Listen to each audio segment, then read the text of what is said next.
Okay. So, uh, thank you for being on the call. Rachel, turn on your microphone, please, if you don't mind. Um,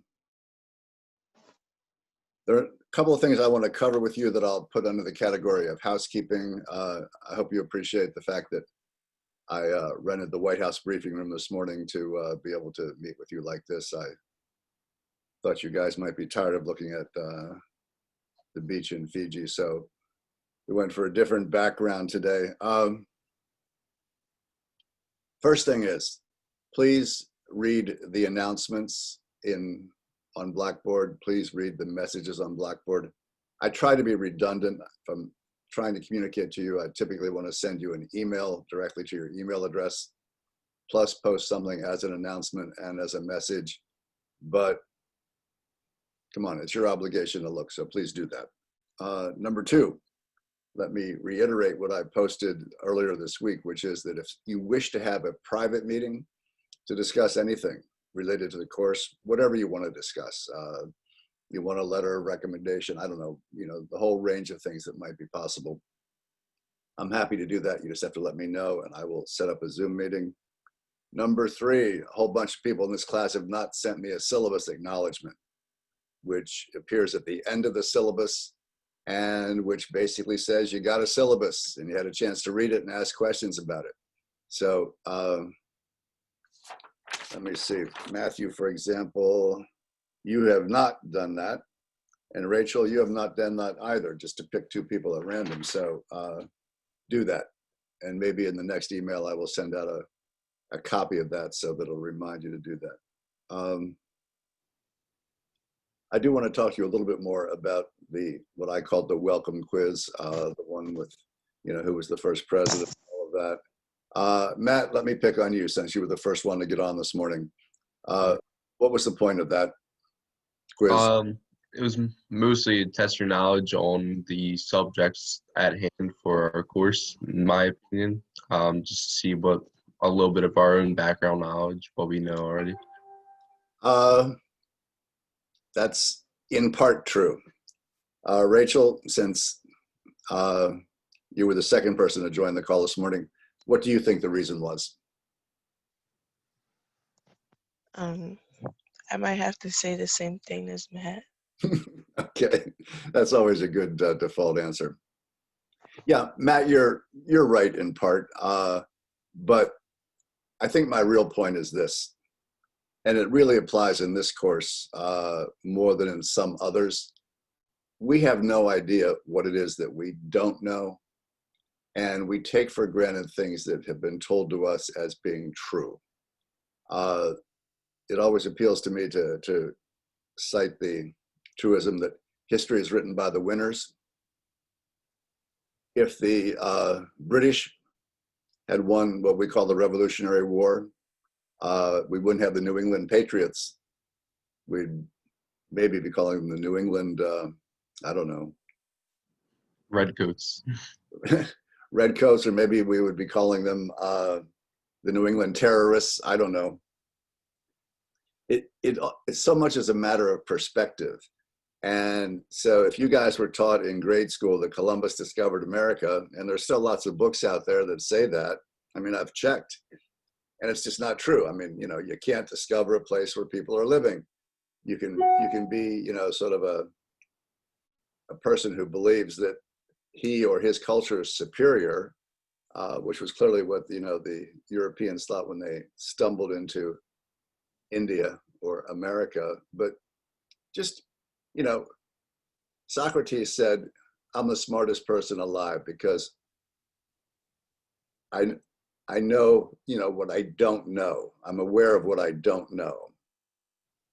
So just take everything you hear with a grain of salt. And if you can pursue it and be a little bit more cynical about it, not cynical in some stupid, nasty sense, but just like, okay, so I say something to you, say, okay, Mike, that's what you believe. And can you explain why you believe that? Hopefully I can. That doesn't mean that you have to believe it. It doesn't mean you should take it as gospel. So that's one of the points. But you were, as I said, Matt, you were in part right. A couple things I want to do today. Number one, I want to discuss with you the sort of panorama that's unfolding in front of you as the country decides how and when to replace Ruth Bader Ginsburg and why that matters. And I feel that if you came out of this course not understanding why that matters, I would have done you a huge disservice. But I want to start with this.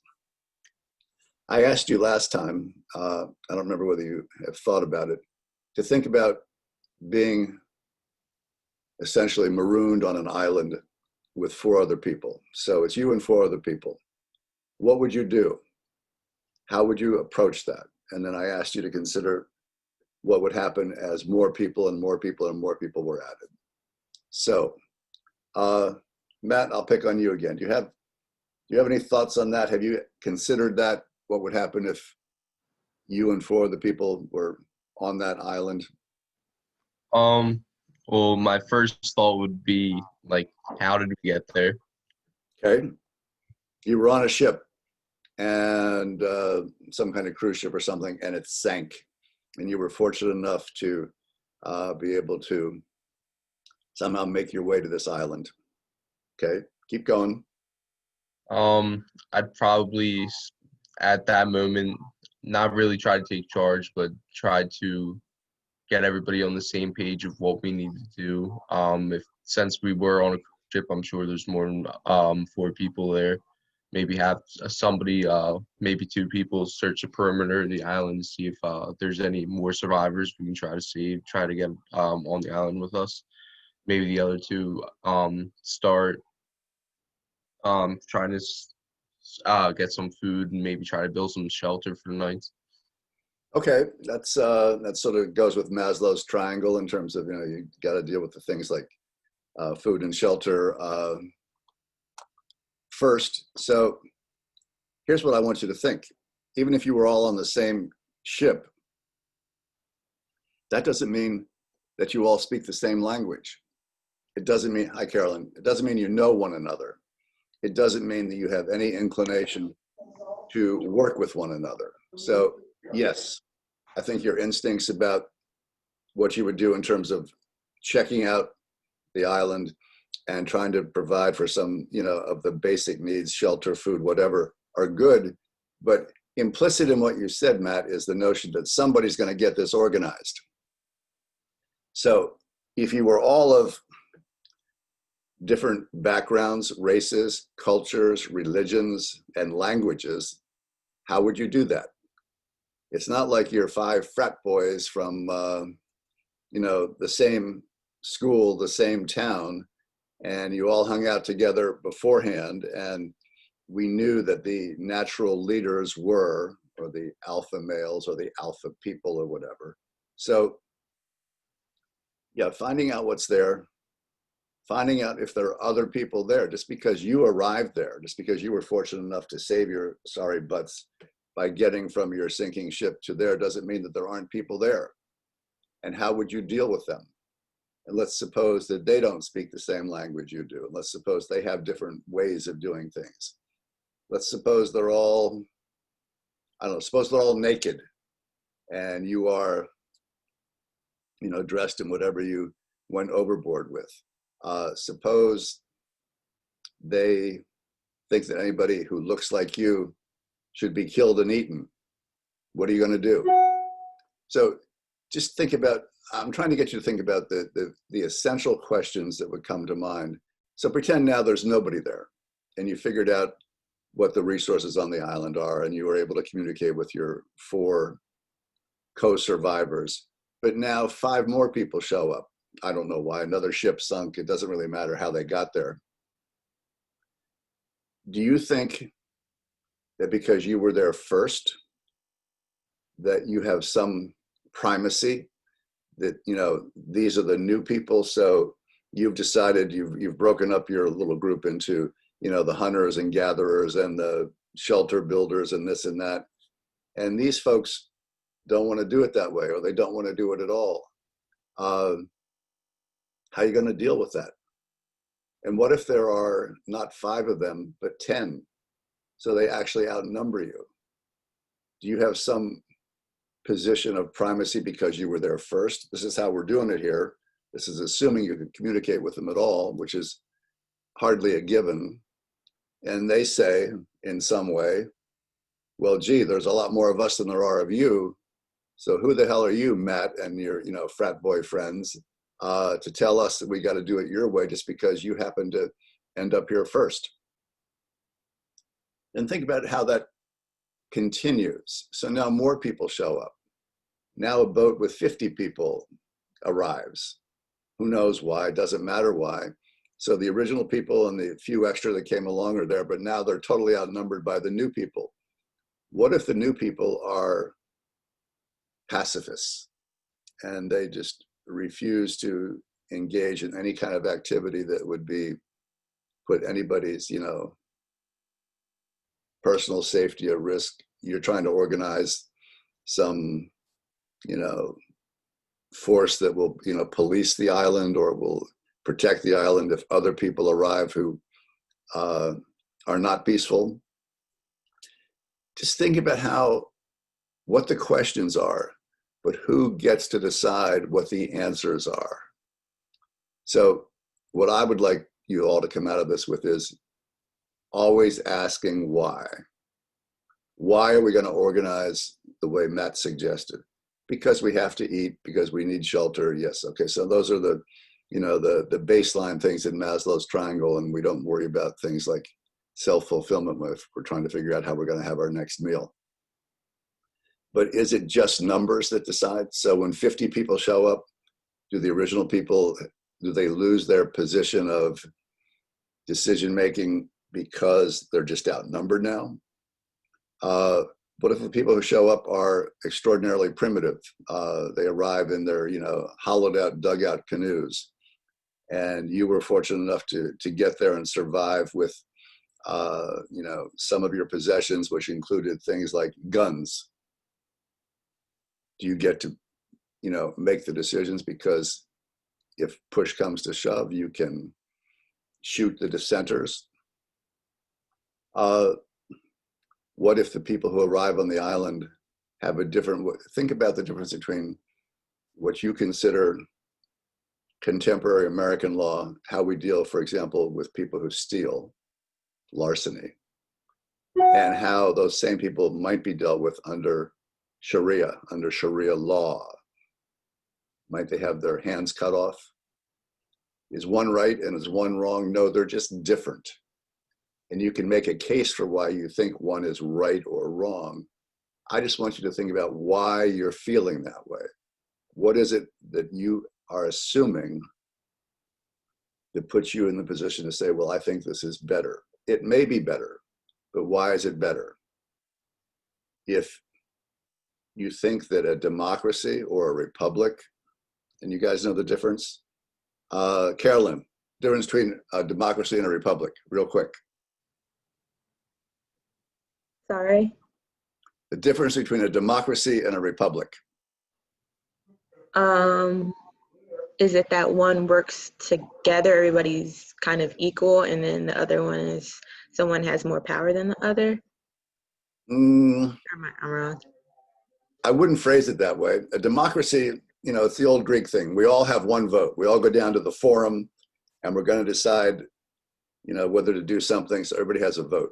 Not the slaves, but everybody who's a citizen. In a republic, everybody doesn't get to vote. We live in a republic, or some people call it a democratic republic. So you don't get to vote on whether the nominee to replace Ruth Bader Ginsburg is going to be confirmed or not. The Senate does. You vote for people who vote. So it's one step removed, but there's a similar kind of feeling to it. But why is that better than a monarchy?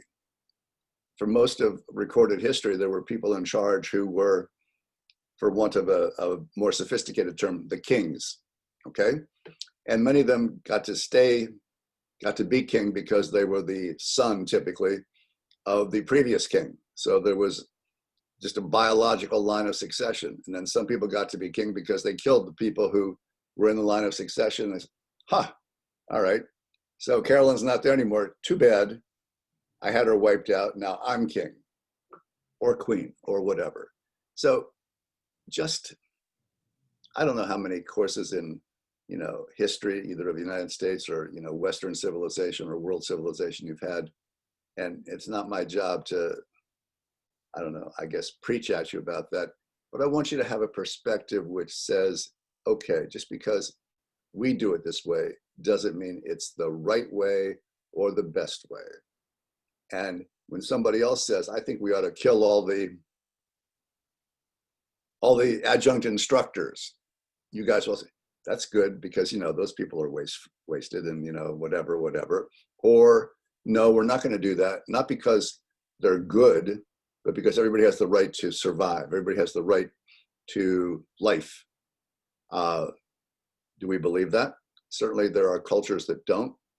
You could say, you know, that the Declaration of Independence was a hypocritical document, you know, life, liberty, pursuit of happiness, all men created equal. Oh, well, not all men, not men who happen to be women, not all people are created equal.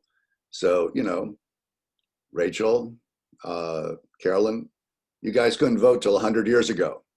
So you were a whole miles and miles short of being equal. Or you were a slave. You were brought here against your will, forced to work probably in the cotton trade. And, you know, the Supreme Court of the United States, in one of the most egregiously awful decisions ever, said, no, you're not a person, you're just property. Okay? So we have a long history of assumptions and a long history of cultural change. I just want you to be aware of it. And I want you to, if you can, watch the presidential debate on Tuesday night and see how Biden and Trump go at each other and what points they try to make. I don't care who you're for. I care that you vote. If you want to vote for yourself, that's okay. I don't know what you think about mail-in voting. If you live in New Jersey, you're going to get a mail-in ballot. I hope you're registered to vote. If you are, I hope you send your ballot in. But think about whatever your choice might be, think about why that's your choice. I think, let's do some hypotheticals. You could say, I'm for Trump. I realize that he's done a lot of, I don't know, I don't want to use a pejorative term. You could say, I think a lot of people don't like him because of his propensity to lie or his misogyny or whatever.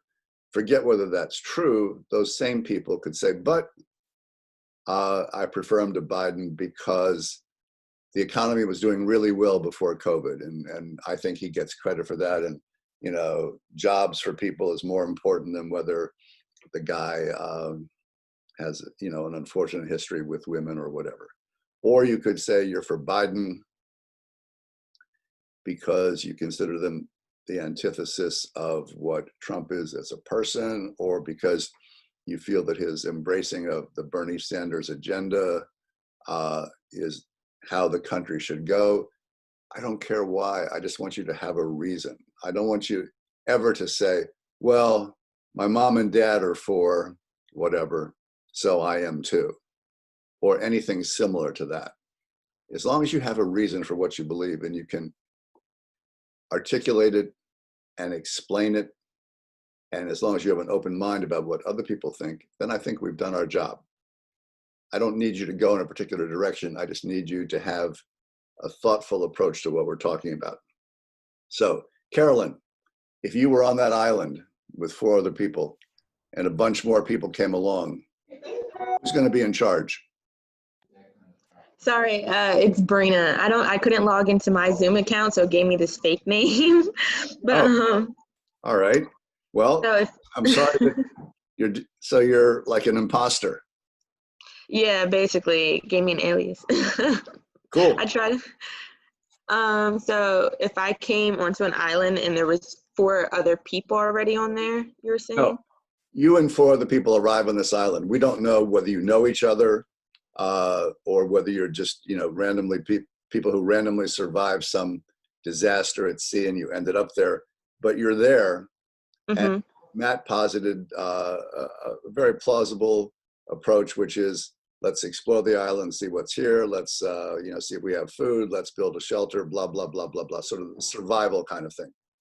But so you're there, and however you've done it, you've successfully set up a way of dealing among the 5 of you. But now a bunch more people show up. Uh-huh. What's your reaction to those people showing up? I'm not gonna lie, I would probably be like, who are these people? Maybe because I would try to think of other things like food and shelter and how much we have to go around with even the people that we have. And then from there, maybe do a vote between me and the other 4 people to see if the other new people should join or not. Okay. Okay. No, I think that, I've done this exercise in classes like this for years. And it's always amazing to me how relatively honest people can be. So like we were here first and now you're here. Do we have enough to accommodate you? Do we want you? What do you like? Blah, blah, blah.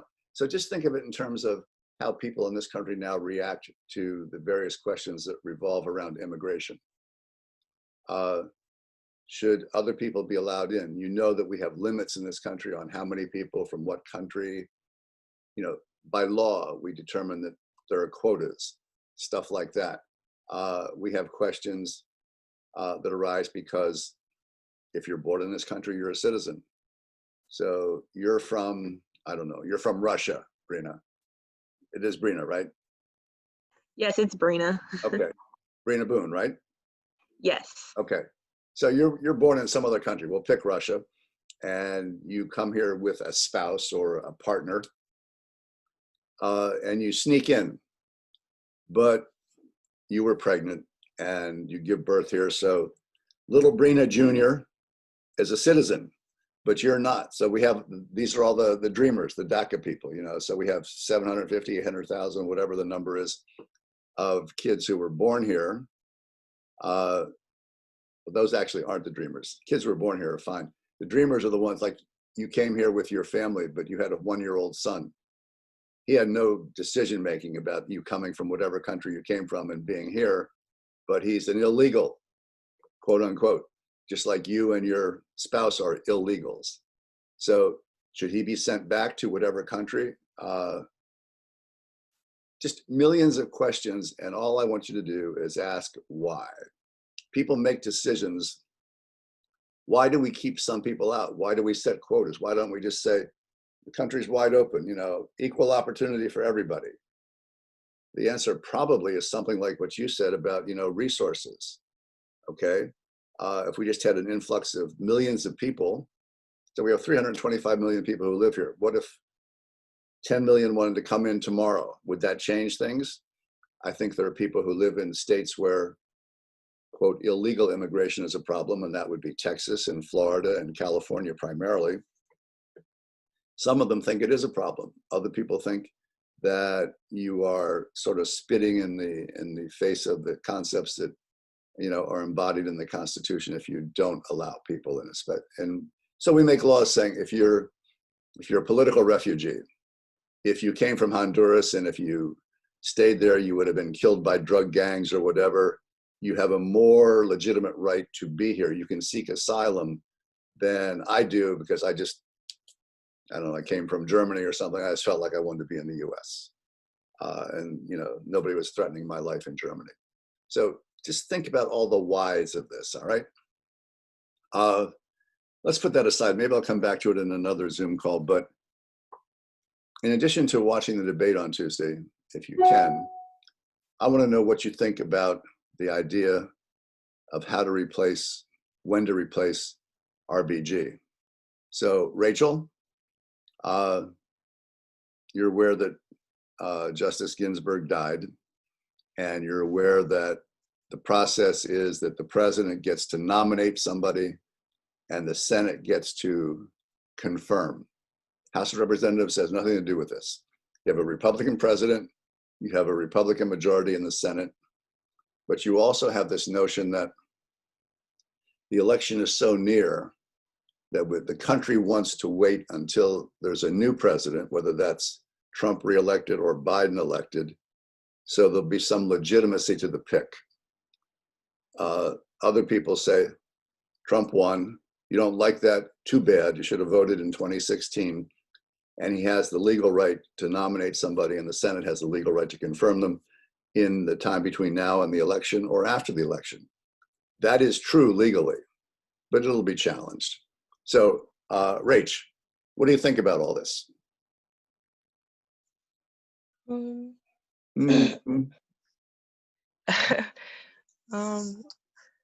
Just personally, Mhm. I don't believe he should be able to do that. I mean, not to hop off, but I just have a question. Sure. What does impeachment do? Like, Impeachment, I struggle to like understand that. all right. Impeachment is like the term indictment in a regular criminal case. When somebody is, and it can be any office holder, not just the president. So when the president is impeached, it means that the House of Representatives is kind of acting like a grand jury and saying, there are reasons that we should consider removing him or her from office. Impeachment is not conviction. So you're impeached by the House, and then that case goes to the Senate, and the Senate acts as a jury.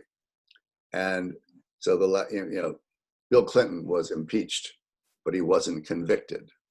All right.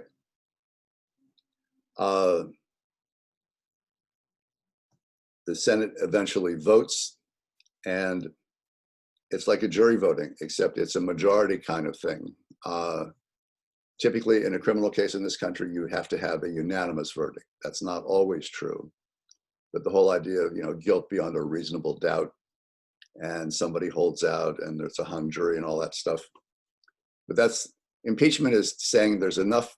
We're bringing charges against the president for failing to do certain things that the Constitution requires.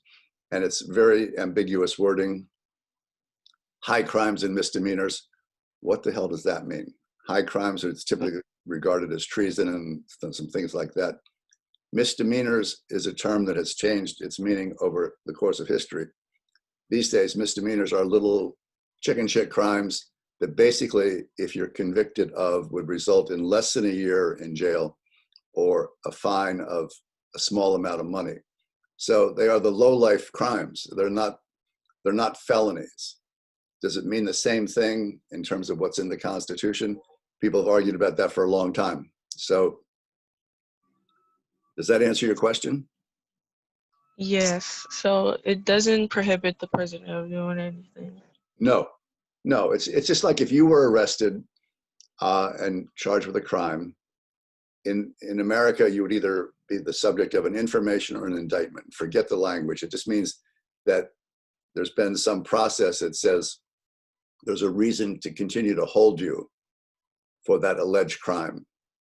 And then you go through a process which has many, many steps, and you eventually, either the charges are dismissed or you are tried before a judge or a judge and a jury, and you are convicted or not. Okay, so being arrested and being indicted doesn't mean you're guilty. That's not the process. Being impeached doesn't mean you're guilty. It just means that the process is going to continue and your case is going to be tried in front of the Senate of the United States. Okay. All right. Yes, Matt. Were you going to say something, Matt? No, I was muted. Oh, okay. I'm sorry. I thought I heard somebody sort of breathe as if they were about to, say something really important and meaningful and insightful. And I just assumed that was you, Matt, but all right. I'm sorry. No, don't be sorry. So, okay, Rachel, come back to my question. You don't think that he should be able, that the income, is it because you don't like Trump? Is it because, tell me why. I'm not going to be biased. I'm just going to give I'm going to say why, okay. Mm-hmm.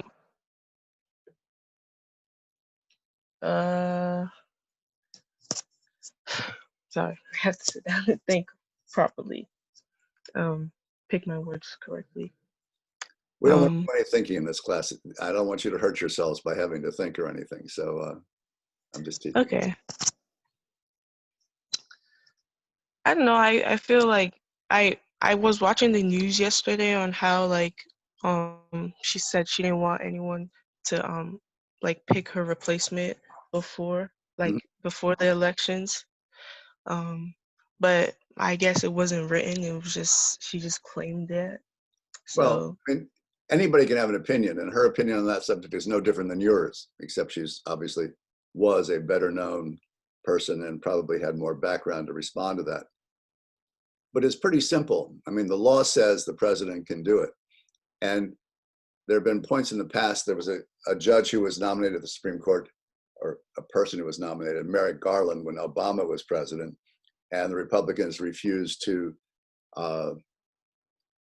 have hearings and bring to a vote whether he would be confirmed or not. And so, and it's really a bipartisan sort of thing, if you look at it historically. Both parties have tried to prevent the incumbent party from doing it if it's sort of proximate to an election. And this is, you know, truly proximate to an election. But it's, I mean, what I want you to know is not just how the process works, but you have the Democrats, for example, saying, okay, if Trump succeeds in nominating and having confirmed a person that we don't like, which would typically mean it's going to be a conservative as opposed to a more liberal or progressive person. And there are two women who are the leading candidates, and Trump has named them. And I guess tomorrow he's supposed to say which one he is going to, you know, send to the Senate for confirmation. But the Democrats are saying, okay, you do that. And then when Biden wins and we get control of the Senate, we're going to pack the Supreme Court, meaning we're going to blunt the impact of this person in terms of the 9 people who are sitting now, would make it a 5-4 conservative court. We're going to add some more, we're going to create more justice slots. So instead of having 9 people on the court, maybe we'll have 11. And Biden will be president, he'll appoint 2 people we like, so you'll lose your majority. And there's nothing in the Constitution that says how many justices should be on the Supreme Court. I think we've had as few as 3. And I think, I should know this, I think as many as 11. But we've had 9 for a long time. And then the question would be, okay, if Trump succeeds in appointing Rachel and the Democrats don't like Rachel and they add a couple of seats, or they try to add a couple of seats, will people think that's fine because Biden won and he should get to do kind of what he wants? That's the whole point of being elected. Or will they say, nah, you're screwing around with like an American institution. And the way to deal with this is not to just add more, you know, seats so you get to do what you want to do. I don't know, but I think that if you are thoughtful, and I'm glad you were watching the news the other day, because I don't think most of you guys watch the news or I don't think you have this lust for information about what's going on. And what do I mean by lust? That you feel that, I think you don't feel like you got to keep up with things. I think you get your information, I think, sporadically, and I'm not sure actually where it comes from. I know you don't read newspapers. I'm not saying the newspapers are the be all and end all. I know you don't read news magazines. I don't think you watch news on TV. So I don't know. Brina or Bryna? Brina. So, or Carolyn, as you're now known on screen. Whatever you know about what's going on in the world, where does that information come from? To be honest, it's either I see like a news headline when I'm on Facebook, or on the news outlets I see on like, I wouldn't call them news outlets, like they're more geared towards younger generation. They'll have like something that talks about politics on like Instagram. All right, so those are just platforms. And the question is, where do they get the information? So if you picked up the New York Times, or if you read the New York Times online, you would know, you would sort of know its reputation, all right? If I had a podcast, what a waste of time it would be for you guys to be watching it, but you would know there's this guy, oh geez, we had him for business law and he's an idiot and blah, blah, blah, and you would ignore it. Or, you know, if I were an extraordinarily thoughtful, articulate person, maybe you would say, hey, he actually knows what's going on.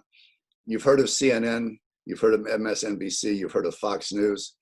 They all have reputations as to the point of view that they represent. And then if what they do, or what individual digitally based sites do, is process information and feed it to you, I think if you don't know where it's coming from, maybe I'll deal with this another time in more depth. But so you know some stuff, but it's like reading a history book. It says Columbus discovered America. Just because it says it in the book doesn't mean it's true. The damn guy did not discover America. And you know, whatever you saw on Facebook or Instagram or whatever is not necessarily an even-handed expression of what the day's events are. Let's try a different subject. If I say Breonna Taylor, who knows who that is? Okay. Matt, do you know? Yep. Okay. Rach, do you know? Yes. Okay. So Carolyn, you raised your hand first. So who is Breonna Taylor and why do we care? She was a girl that got shot by police. Supposedly her ex-boyfriend gave her address that he was living there. They were looking for him. They were no longer together. There was like a no-knock warrant. So supposedly they just shot her up. I don't know if her boyfriend, I hear so many different things, but supposedly they said her boyfriend shot at them and that's what made them shoot into the household. But the bullets that were exchanged from the police killed her. There were lies that were sent to her mom. She didn't know her daughter died, not until like a while after. There's been protests and everything about her dying wrongfully. I think her family got like $12.5 million for wrongful death. But the 3 officers that supposedly did the shooting, nobody's getting charged, which people are like, so how did they ruin a wrongful death? Not charged for shooting her. Yeah, not for shooting her. One of them got indicted. But Yeah, not for her. shooting in the air or something, like stray bullets. Yeah. So yeah, there's just protests going on because they're like, so this innocent girl was sleeping, you went to the wrong house, didn't follow up, and she's dead, and there's nobody getting paying for that. Okay. I think there were a couple little factual errors in what you said, but basically that was a good recap. If you were really pissed off about that, Bree, I just shortened Bryna or Brina to Bree, but I should just call you Carolyn and the hell with it. But so if you were really pissed off about that and you decided to protest, is that okay? I mean, yeah, I feel like it's one of our rights. Sure. Okay. So now you decide to protest and you decide to join other people who want to protest, and you all say, let's meet in the center of whatever town you live in. All right. Mm-hmm. And you decide to sit down in the middle of the street. Is that okay? In the middle of the street? Yeah. Possibly. I don't see why not. I mean, you take that risk, but possibly. Well, you certainly can do it. My question would be, let's suppose I, for no reason, just decided to sit down in the middle of the street in your town. What do you think the police would do with me if I refused to move? Can I be completely honest? Mm-hmm. I think that as a white man would have more, how can I explain it? I think you would have more leeway compared if I was to do it, and then depending on what town. All right. So I understand your point entirely. Well said. So let's take race out of it. Let's pretend we're all the same race. I don't care Pick one. We're all pink, okay? So now I'm an old pink guy sitting in the middle of the street and I refuse to move. What do you think the police will do? I'm blocking traffic, whatever the consequences are. They would try to probably come up with something to charge you with. Okay. And they might even, I think you would concede, they might even ultimately physically remove me Yeah. to stop the traffic jam, okay?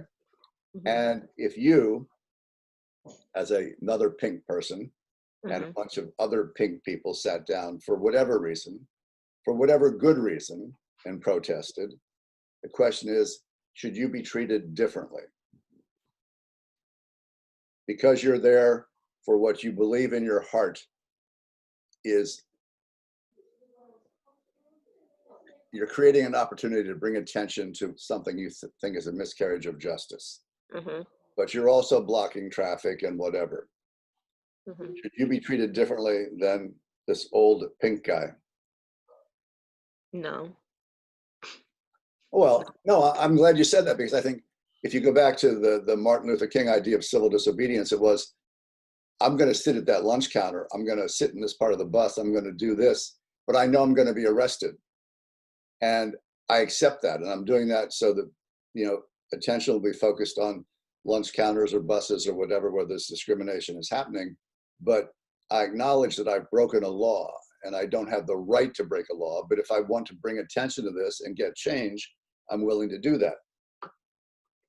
Okay, so if all of us pink people are pissed off about something and you decide to sit in the street, but Matt decides that he's so pissed off, he's going to break the window on the sporting goods store.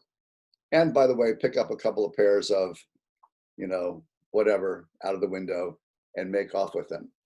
What do we think about that? I think,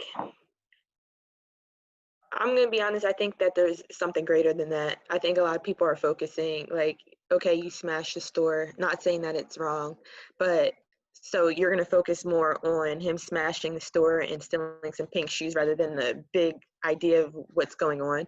Some things we do just to get to a point. And I think who's to say, like I said, I'm not justifying anything, but people hurt in different ways and people strategize in different ways. But I think sometimes you got to do certain things to get your point across, if that makes Okay. sense. I think you're a thoughtful woman, and I think you do a good job of articulating that point of view. And I don't care, just so you understand what your point of view is, but I'm impressed by your willingness and ability to explain why you think what you do. And that's all I'm looking for in this class. I don't want anybody to think they have to agree about any issue we discuss, whether they are contemporary issues or, historical legal issues or blah, blah, blah, blah, blah. I just always want, if you can always think why. So why are the people demonstrating stopping traffic, sitting in the middle of the street? Or in the case of the extended part of this, why did somebody break a window and steal something? I was with you up until the point where if my hypothetical Matt broke the window to add a dimension to his protest, I think I would understand that as long as he's willing to be arrested.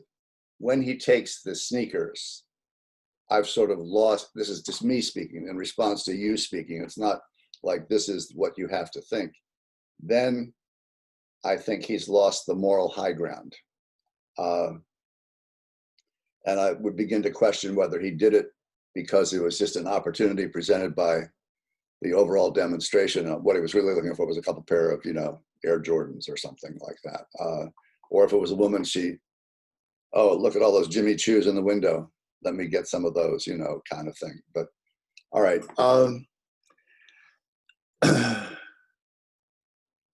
Any of you, tell me what you most want to see in the person who is nominated for the Supreme Court vacancy.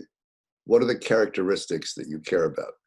Do you care about their position on certain social issues? Do you care about their history? If they are a sitting judge at another level, their history of how they interpret judicial precedent, anybody? Or do you not think about these things? I personally would like to see another woman that kind of symbolizes RBG. Okay. I know she was a big character in the feminist community. I would like to see somebody that kind of emulates her a little bit more. Okay. So let's say now Trump has said he will nominate a woman.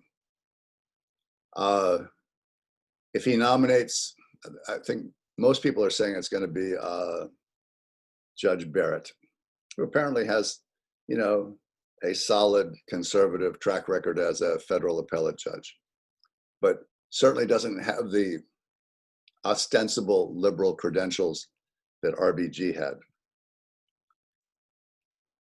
Is it, let me phrase this differently. Do you want somebody who has a position on what I would call social policy, contemporary social issues, is in favor of preserving Roe v. Wade or same-sex marriage, or pick anything you want? Or do you look at it as trying to find the person with the best legal background, without respect to whether it results in conservative or more progressive votes on certain issues? I don't think I phrased that very well, but I'm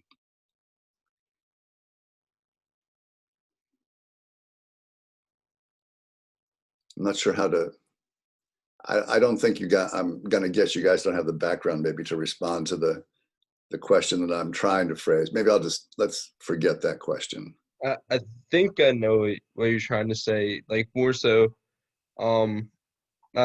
this is just what I'm getting from what you're saying. I could be completely wrong and missing the target, but would I rather have somebody that's better fit for the job, regardless of what their thoughts are, or would I rather have somebody that is more like RBG, but only mostly because of that fact? Yep, you did it better than I did, Matt, and I appreciate that. And that is what I was actually trying to say. Think about this, and maybe we can end on this note. What do you think a judge, or in this case, a justice of the Supreme Court, either as an individual judge or as a part of a group of judges or justices, should do? We have laws. Doesn't mean they're good laws. We have laws that once upon a time supported slavery. And over the course of 200 years or 150 years, we changed. We came 180 degrees and said, okay, not only are people of color who happen to be brought here against their will not property, they are people, but they have to be treated just the same as the people who weren't brought here under those circumstances. So we went from, you know, the Dred Scott case, sorry, you're not even a person, to the Plessy v. Ferguson case toward the end of the 1800s that said, okay, separate but equal's okay. As long as you got a water fountain and we got a water fountain, the fact that you can't go to mine and I can't go to yours, that's okay. And then we go 50 years later, you get Brown versus Board of Education. The Warren Court in 1954 says, no, just the fact that you are forced to be separate has such a psychological impact that it can't be equal. So yes, you're going to go to your school and we're going to go to our school. Forget the fact that your school probably was not, you know, the physical equal to the white school, but that's just flat out wrong. But, you know, there was a time when Rachel and Brina couldn't vote. It wasn't until 1920, the 19th Amendment. There was a time when, Matt, if you and I happened to be homosexual, we couldn't have gotten married, but now we can, all right? Do courts follow the changes in society? And should what they do reflect those changes? Or should courts just follow precedent? And I think, I would hope you would say, well, wait a minute, just following precedent means that just because we'd still be doing, people of color are not citizens. We'd be following the Dred Scott case in 1850 if we didn't change the precedents. Let me leave you with this thought to think about. That would be true, and that would be sad. But what is the idea behind precedents? The whole idea behind judges and laws is that what is going to happen is predictable. We make a law that says if Rachel shoots me and kills me and it's not in self-defense, she's going to be charged with a first-degree murder. And depending on the state, she might lose her life. Rachel knows that when she pulls that trigger, that's the possibility of what's happening, okay? If it was just, we make it up as we go along, there would be no sense of precedent. But now think about business law. Forget the dramatic stuff. If we say to have a real contract that's binding, you have to put it in writing. And that's not true, but let's just say we did. And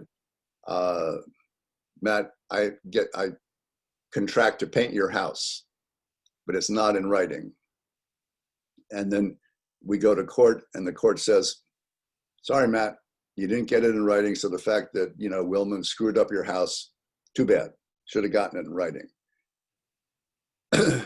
If we know going in that here's what we have to do, we comport ourselves accordingly. And if it was just like, everything is a matter of first impression. Oh, let's see, how should we deal with this painting thing? Well, we don't like the fact that, Wilman tried to screw you by using cheap paint, and he didn't do this and he didn't do that. So you win, Matt, as opposed to, I'm sorry, Matt, Wilman may have done a shitty job, but you didn't have it in writing, so that's the law.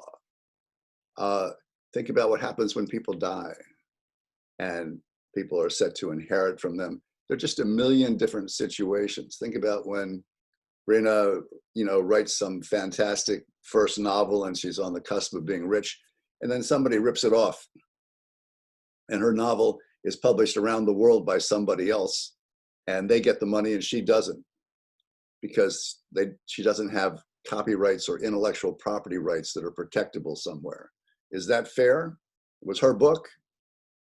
It's like the knockoff Coach handbag or purse or something. And, Rachel decides to buy one because nobody's going to know. And instead of paying $2,000, she'll pay $20 because it came off the back of a truck.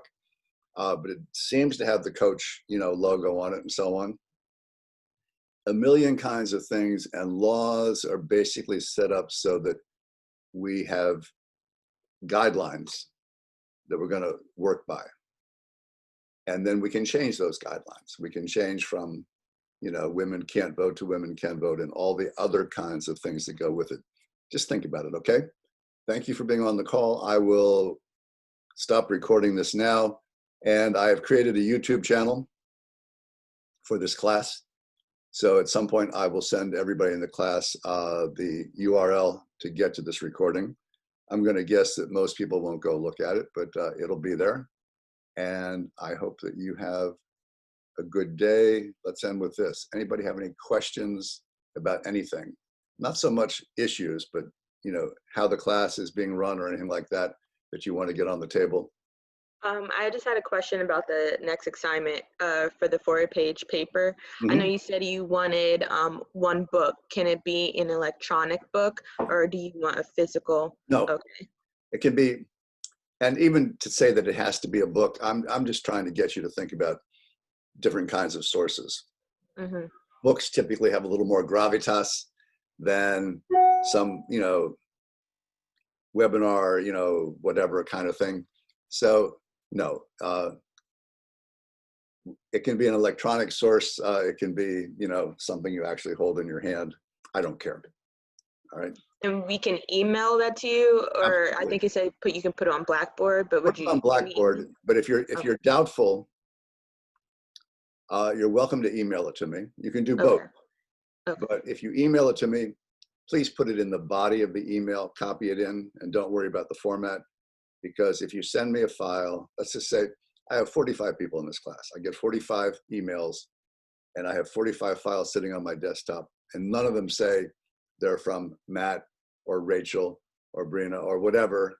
And so it's just a mess on my end. Submit it through Blackboard will be fine. If you want to sort of, you know, I guess have a backup, you know, send it through email too. All right. Guys, good job. I like the way you expressed yourselves. I like the way you think. And it makes me hopeful that, you know, another, you know, 12 or 13 weeks down the road, I will have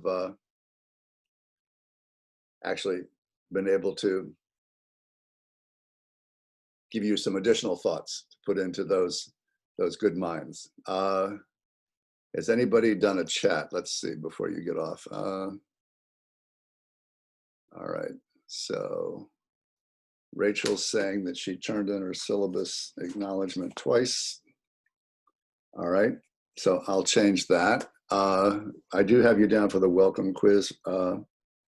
No, I don't have you down for the welcome quiz, Rach. And just so you know, if there's ever a dispute about whether something was turned in, not through Blackboard. Blackboard is, you know, Blackboard is there. It's either there or it's not. But if it's something you sent me and you say, Mike, I sent it to you, and I say, gosh, Matt, I don't have it, I will always resolve those questions in your favor. So, and I realize that that means that you can lie to me. I don't mean you guys in particular, but students can lie. And if that's what they want to do, that's fine. But I would rather have a policy that says, if you say you did it, you're going to get credit for it, as opposed to, well, I don't have it. And you're saying, Mike, you're so confused. You know, you probably have it 4 times and it's sitting in your trash can or, you know, whatever. So there we go. You guys always be safe, okay? And thanks for being on the call. Bye-bye. Thank you. Bye.